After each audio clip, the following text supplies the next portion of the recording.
Well, welcome to our What's the Point conversations. Recently, we sat down with a few people who are part of Mosaic to talk specifically about what's the point of singleness, and what's the point of dating, and what's the point of marriage.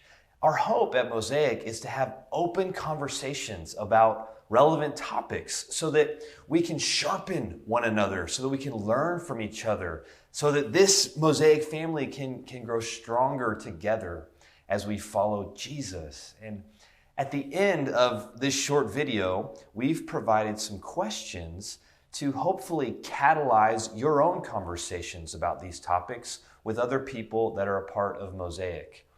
It is our hope that we can get fresh revelation from God together so that we can grow stronger and so that we can run after God's purposes for singleness, for dating, and for marriage. I hope you have a great time with this resource. God has an incredible point for singleness. 1 Corinthians 7:35 talks about the opportunity for a single person to have undivided devotion to the Lord. And whether we're single and we need to realize that so that we can run after it, or whether we're married and we need to celebrate and appreciate and partner with the singles around us, God has a great point for us through singleness. So Tori, I knew you were going to start. what is God's purpose for singleness? Well, I think that God's purpose for singleness is the same purpose He has in us throughout all of our seasons. And when I was single, I felt that I learned for the first time that really, no matter what's going on in my life, if I draw near to Him and am obedient and try to tune my ear to the path He's laid before me, that's really all it's about. And so whether you're single or not single, I think that that's God's purpose for us, and it can be exercised just as well when you're single or otherwise. Tristan, what would you add to that?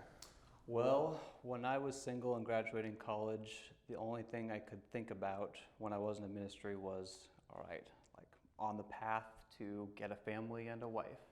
And I was humbled greatly by a mentor of mine who said, hey, don't miss out on the opportunity that singleness gives you.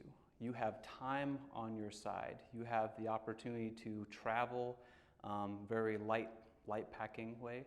And also you have the ability to give more of your time during the week when you won't be able to later in life if you are called to be married. That's good. Jim, what have you seen in people's lives where they're just thriving in singleness? What's something you've seen? Yeah, we have been so blessed by singles in our life. We have now, Jennifer and I have 4 kiddos, and our life is extremely full. And we have been so blessed by singles in a couple of ways. One is in our life group. We have a mixed life group of people. Some are married, some are married with children, some are single, young singles. We've had a number of older singles as well who feel a lifelong call to singlehood. And it has been amazing to have that mix. And in particular, our older lifelong single had this amazing wisdom to bring and an amazing way to just pour out, in particular, into the men in the group. He just would come full of the Holy Spirit and have that sort of space to come in and just speak life and goodness and truth to the men, whatever season of life they were in. We've also been super blessed by our babysitters. They are incredible and just bring this incredible kind of breath of freshness into our house. Our house is our house all the time. It always has 4 children in it. It's always a busy place. And it is great to have someone for whom that is new to them. You know, they are coming from a different, context. They come into our house and they bring just this freshness into the house that's just been such a blessing to us. So good. Okay, Hillary. So what is God's point for singleness? How do you think about this? I think, like Tori was saying, it's to honor God. It's a gospel message. It's the greatest way that you will model evangelism, I think, in your current season. And it's so counterculture is what our world is saying. It's you saying, all I need is Jesus, that I am a whole person, I am complete, I'm lacking nothing, because I have satisfaction in Jesus and Jesus alone. I don't have to have the relationship, I don't have to have the house or the job or the finances, all the other things. But today, because of Jesus and Jesus alone, I get to glorify him and I get to model what that looks like, to be a single, living, fully alive, an abundant life. I think it's one of the most powerful things, because that's the satisfaction of a relationship or the status or just I need someone else to define me is such a loud lie. But as a single person, you can show the power of the gospel by living out the fullness of who God has made you to be, just by living single for God and living an abundant life. It's great. Yeah, I heard you say something that it sounds like Tristan's mentor said to him, just to seize that season. And so, Tristan, do you remember some practical things that you were able to put into place after you received that wisdom? Yeah, so my mentor actually pointed me towards 1 Corinthians chapter 7, where Paul is talking about being single and also talking about being married. And he's saying there's positives to both sides of it, and there's also challenges to both sides. And so the real message that he was driving was, don't miss out on the opportunity you have when you're single, because your time is available. The world is your oyster with the directions you can go, the people that you can know, and it may change later in life when you decide that you're ready for marriage, because you will have a ministry that's more focused towards your family and also with the people around you, as opposed to when you're single, you can wholly be focused on God.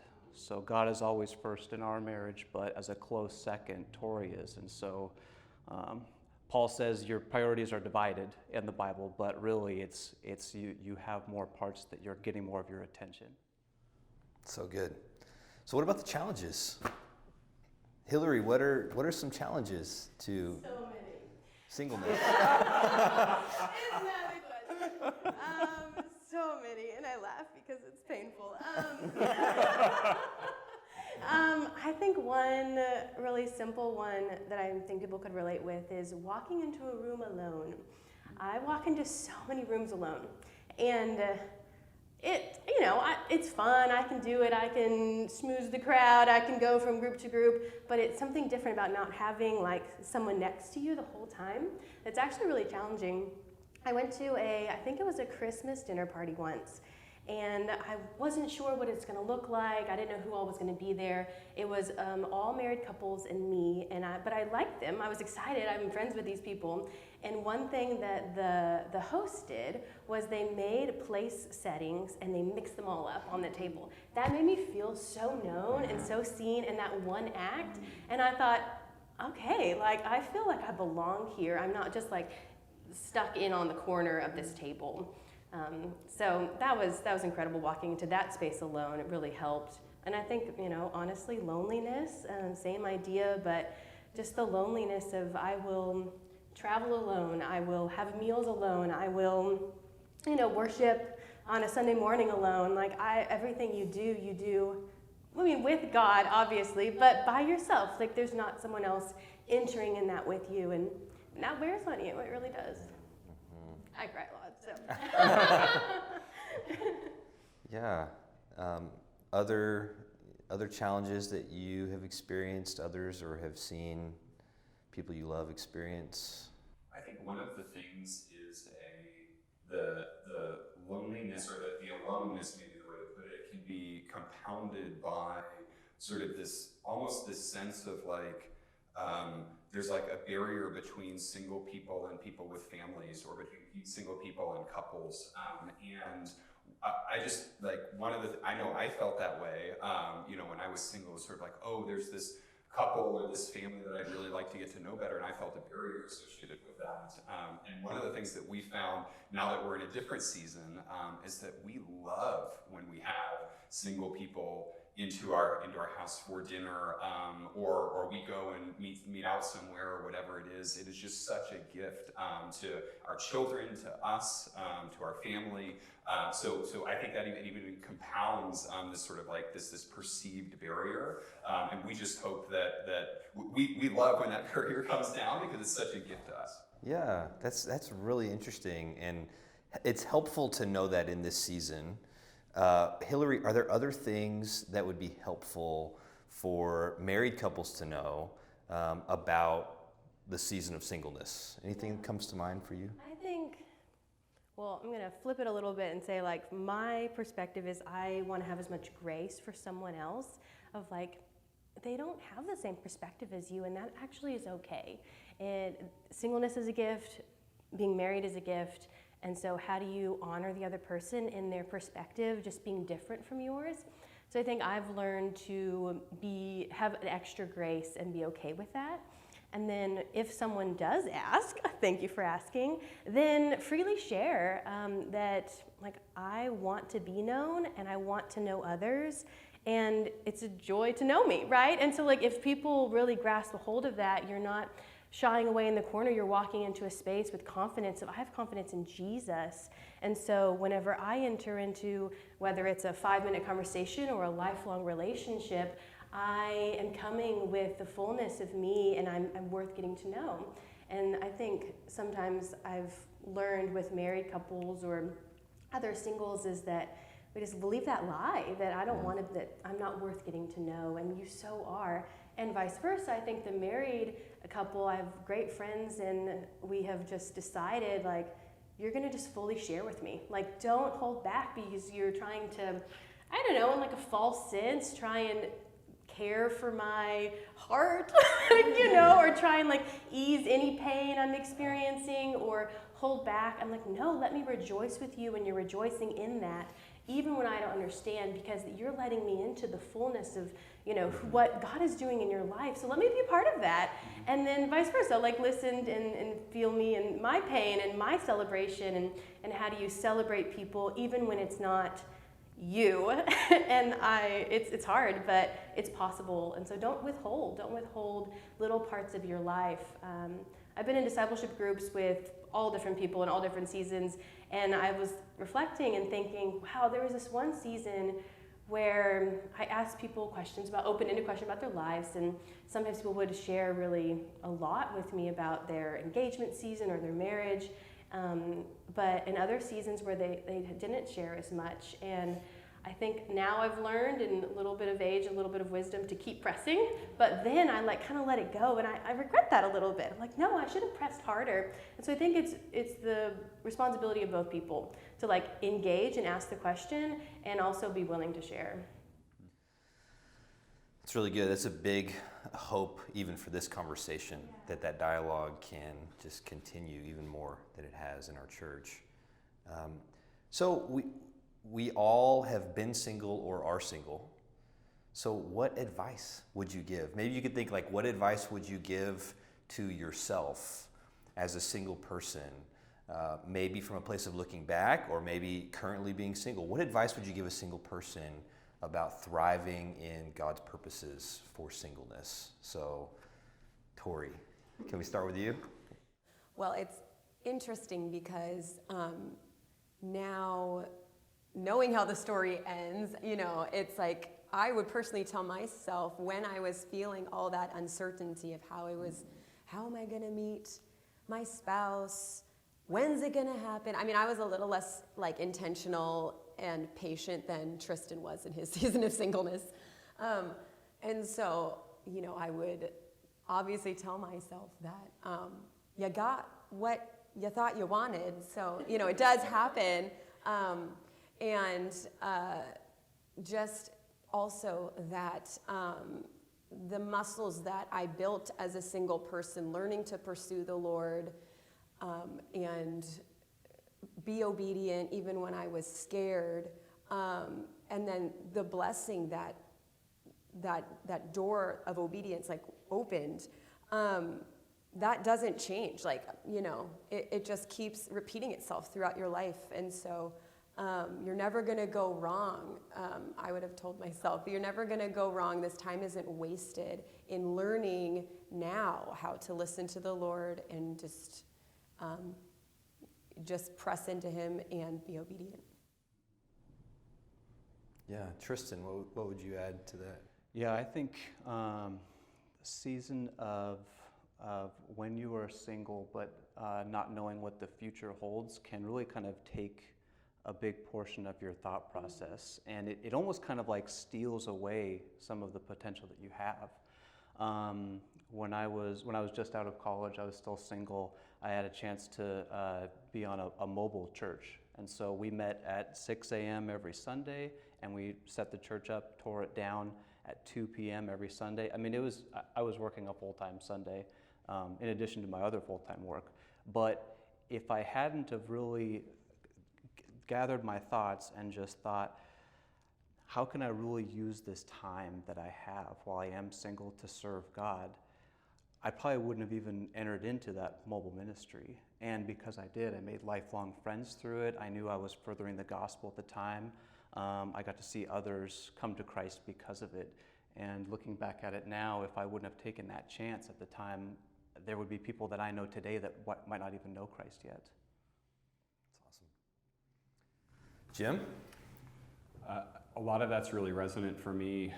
One of the things that I think of now is, if there's a hierarchy of priorities for me, it's God number one, it's Jennifer, my wife, number two, it's our kids number three, and then it is the rest of ministry, whether that's work or discipleship or whatever it is. And what I wish that I would have done was press even more into the ones that are there in singlehood, right? That God is there and ministry is there. And I wish that I had pressed even more into those, knowing what I now know about this current season that I'm in.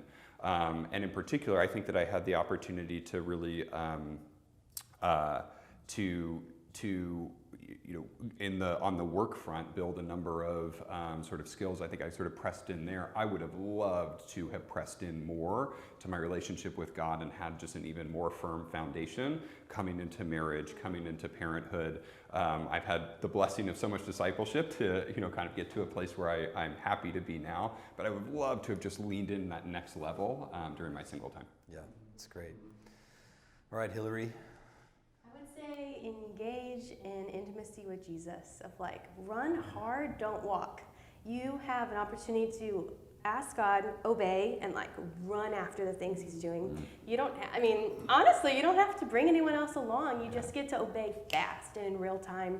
And I think in that, what you guys are talking about, that like waiting, maybe it's tomorrow, I don't know. And like, no, don't waste your time. The what ifs of life, like engage in intimacy with Jesus, whether it looks like a long Sabbath of like, I'm just going to spend all day with God in solitude, and I've done this. I've like spontaneously gotten in a car and drove to the Olympics and went camping alone, and like, I'm not outdoorsy, but that was so refreshing to spend time with Jesus. And it was me and him, and that was so good. That's what I needed in that moment. If I had a family and all these other responsibilities, I couldn't have done that. And so, great, let's do that now in this season when I can. And just really enjoying just the presence of Jesus and the Holy Spirit and just the two of us. I think that like one-mindedness is powerful. Also would say engage in community, like make your friends, learn what friendship really is. I have quality friends that I'm going to be lifelong friends with, and they actually taught me so many different things. We grew up together. We spent our 20s together. We learned how to be adults together. And those friendships were powerful, and they drew me into the presence of God. And it's worth living in community, like letting people know you. Definitely the intimacy with Jesus. I think that's the biggest one of like, he's right there. Engage with him, listen to him, and run, don't walk.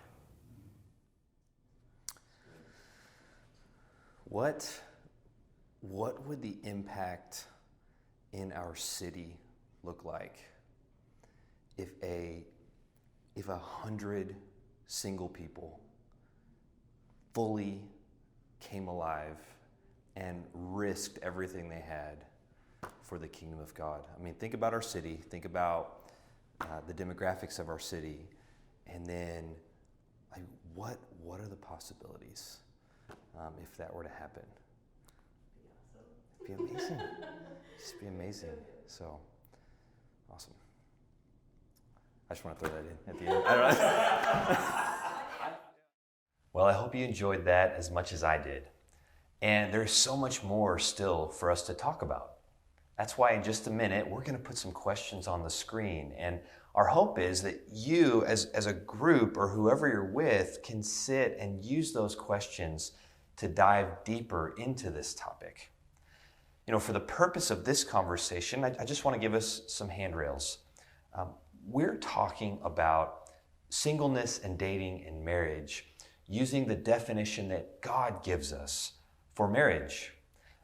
Although these are important conversations, today we're not talking about homosexuality, we're not talking about gender identity, we're not talking about polygamy. We're talking about God's point for singleness, dating, and marriage within God's definition for marriage. You know, God defines marriage in the Bible as one man and one woman entering a covenant relationship that's intended for a lifetime. And there is so much that we have yet to learn and to grow in just understanding and running after God's point for God's definition of marriage. So those are the handrails we're using. Hopefully that can narrow in the conversation so that it can be most helpful and fruitful for all of us. I hope you have a great time learning from one another and sharing with each other. And my prayer is that this leads to growth and depth and hope as we run after God's purposes together. We'll put those questions up for you right now.